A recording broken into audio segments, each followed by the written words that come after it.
I raise my hand and I ask a question.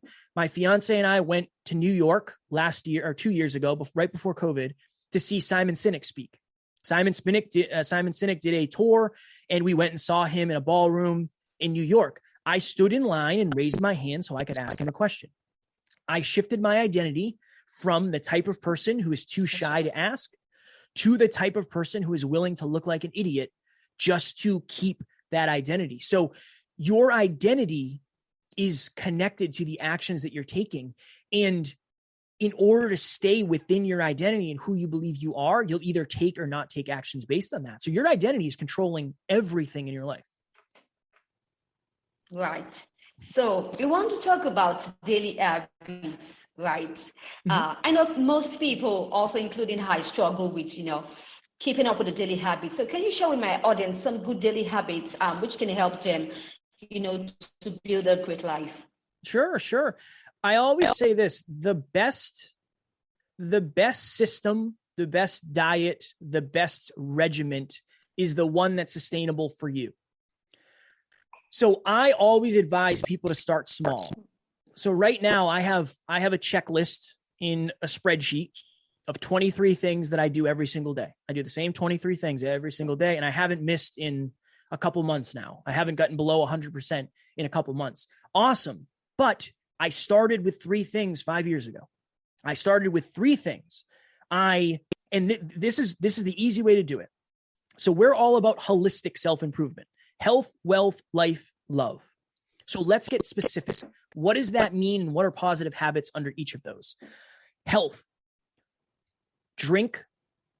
And again, you have to look up the stats, but drink a gallon of water a day, weigh yourself when you wake up, track your calories. Those 3 habits will change your life when it comes to your health, right? And those are basic habits to start. But even if you did 1, weigh yourself every day when you wake up. That will change the way you look at what you eat. That'll change the way you look at exercise. That'll give you an understanding and a clarity and a certainty of where you actually are. So that's 1. Okay, let's just say you woke up and weighed yourself. When it comes to wealth, track your finances. You should know how much money is going into your bank account and how much money is being taken out of your bank account on a daily basis, because it's going to affect the way you make decisions. If you get to the end of the week and you say, oh my goodness, I went to the coffee shop 5 days this week and I spent $7 a day. I spent $35 this week on coffee, but I've convinced myself that I can't afford a $30 gym membership. That's not true. You can afford a $30 gym membership. It just is going to take you getting rid of some of that coffee habit. That's okay. So track your finances. And the third one, when it comes to love, is it's dependent on the person in terms of how specific it is. But if you're in a relationship, and this one might sound weird at first for somebody who's never done it, have some sort of daily either gratitude game, questions that you ask your partner, some sort of check-in. So every night in bed, before my fiance and I go to bed, we say one thing that we're grateful for about each other every single night. And if we miss, we text each other the next day or in the morning, whatever it is. We don't miss. We very, very, very, very rarely miss. We also do weekly check-ins. And we've been skipping some of these because I've been super busy and she's been super busy. So full disclosure, but we sit down and I say, okay, on a scale of 1 to 10, how well am I meeting your love languages? How well and how deeply in love and connected are we? How was our quality time this week? How was physical touch? How was all that? And then we go through that. So Kevin. It's not, yes. Kevin. I know, Kevin, don't you think that in this relationship aspect you're talking about, don't you think you're raising too much expectations in your partner? No, I don't think so. I think if you're... Oh, okay, on both sides now, not only on your side, both sides.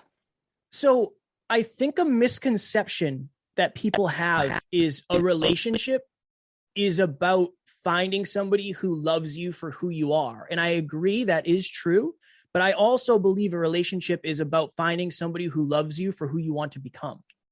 And I think a lot of people miss that. And If your partner does not challenge you to get better, you're not probably in a super fulfilling relationship, because the point of a relationship is growth.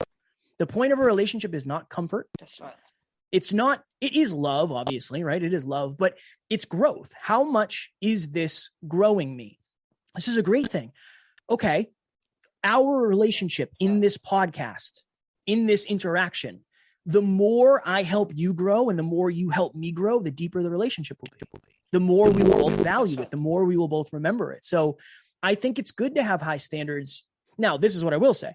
If you have higher standards of your partner than you do yourself, you're going to be in some trouble in the long run for sure, because if you're not willing to grow at the rate they are, that's when things get a little difficult. That's right. That's right. I love your perspective, and I believe and I understand that you're a relationship person. Yes, you are. So while you're talking, you're buttressing your points and giving your submissions, right? I'd like to introduce fear into this back by fear, which has also happened to me. So why do we allow fear to dominate our lives, right? And so what major lessons on fear have you had, right, while growing up until this very moment? Yeah, my first speech I ever gave, it was in a room of 50 people, and I was terrified. I was so nervous. I was shaking. One of the analogies I used was this. If I told all of you in this room, if all of you just appeared in this room and this was your normal, if I told you that outside of these doors of this room, there's bears and lions and fires and floods, and you're most likely not going to survive if you leave, then you would be stuck in this room forever because you're afraid of what's out there. That is what fear is to people. Fear does not allow you to see what's actually real. It doesn't allow you to see the possibilities. If you're quote unquote afraid of public speaking, which everybody is, really, everybody's afraid of it. Just, how much have you exposed yourself to it? If you convince yourself that I am afraid of public speaking and I cannot do it, that option is no longer possible for you. It's like going to a vending machine and hitting B7 and it's saying out of stock, out of stock, out of stock. It's just not there. It doesn't exist. So fear is, I don't want to say fear is a liar, because sometimes physiologically fear is correct. If you're standing at the edge of a cliff, you should be afraid, right? Because if you fall off the cliff, you're going to get hurt and or possibly perish. But most of the fears that we have are not, they're not a physiological, like the fear of judgment. It's not gonna kill you if you have a bad speech. I've had bad speeches. I've had bad podcast episodes. I've had bad workouts. It's not going to kill you.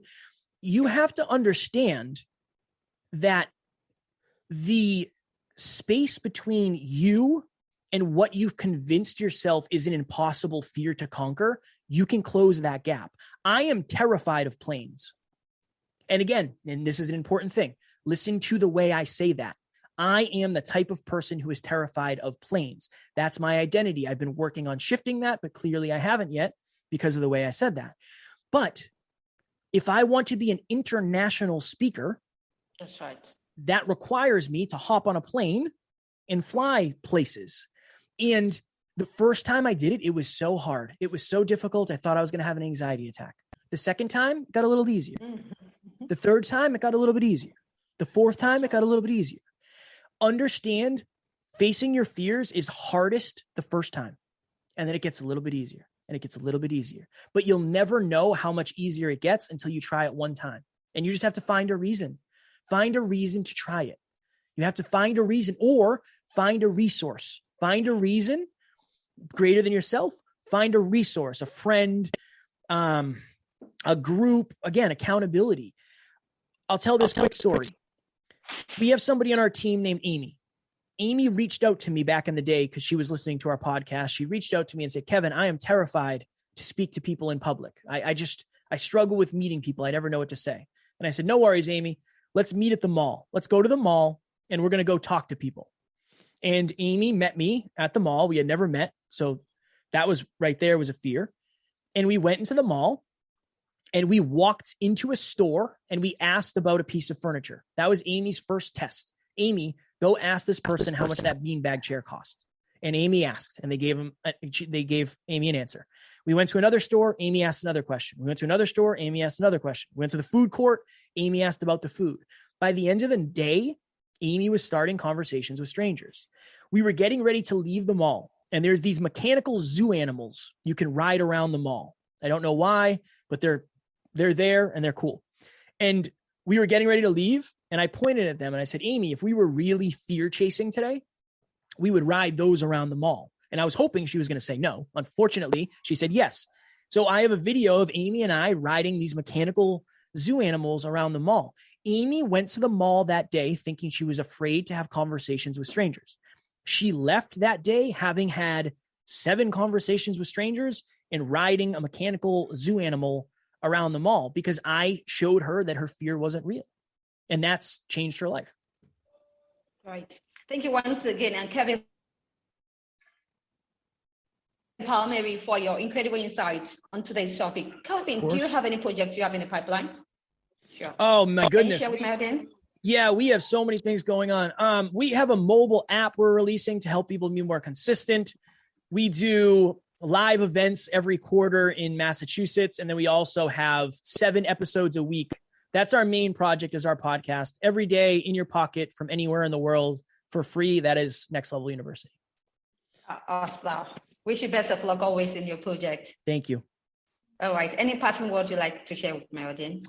The biggest difference between who you are and who you want to be is your habits. Make sure you are choosing your habits wisely. Great. I love that. Right. Can you provide us social media connections on your website? Like to connect. Yes, absolutely. I am at Never Quit Kid on Instagram. And then you can just search Kevin Palmieri on all the other platforms. And we are at nextleveluniverse.com if you want to find our website. All right, great. We'll be on the lookout. Thank you once again, Kevin Palmieri, for your time on today's show. Really had a great time. I can only wish you the best of luck in all your future endeavors. Thank you. It was a pleasure. I appreciate it very much. All right, pleasure once again. Thank you once again for joining me on the show. Remember, if you want to catch up with any of my missed episodes, just go online and search for Library from Omobola Stephen on any podcast distribution platforms or course promotion platforms you bump into. And do have an amazing time. Till I come your way, stay safe always with all my love. Talk to you soon.